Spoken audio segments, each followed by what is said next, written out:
All of this has certainly provided a lot of drama, but a lot of Americans woke up this morning trying to figure out how this affects them, how it will work when it comes to adults, children, family budgets, and what it all means for people with and without health insurance right now. Our own Tom Costello has been looking at those numbers all day. He's with us from our Washington newsroom. Tom, good evening. Hi, Brian. Under the plan, we will see some action within months, including a new high-risk insurance pool for the uninsured with medical problems, and also a requirement that insurers must, in fact, cover preventive services and immunizations. Other changes will roll out over the coming years.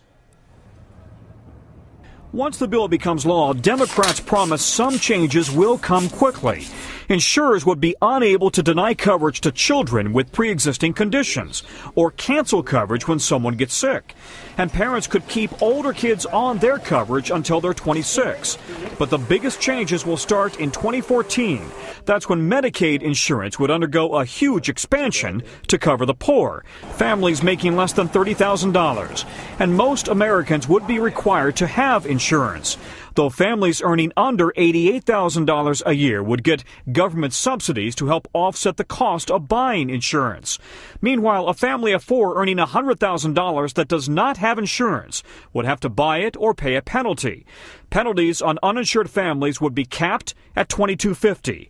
Healthcare reform advocates say requiring insurance is key to controlling costs, because there are plenty of healthy, uninsured people who will reduce premiums for sick, uninsured Americans by being forced to be part of the insurance pool. For a family of four earning $100,000 that already has insurance, there would be no changes to their taxes or insurance coverage.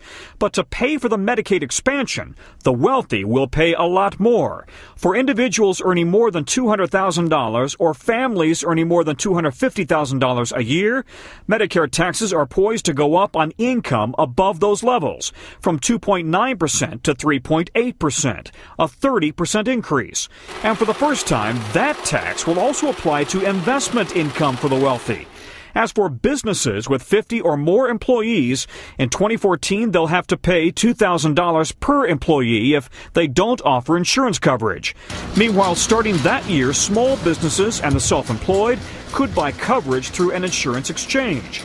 And starting this year, seniors could get help with prescription drug costs. This plan and this effort builds upon the fact that the status quo is unsustainable because we have too many people falling through the cracks in our healthcare system. This bill does little to deal with skyrocketing healthcare costs now, and a new federal regulator is supposed to be empowered to block excessive premium hikes, though there are many questions about how effective that will be. Brian? Tom Costello looking at all the rules and numbers this day after. Tom, thanks for that.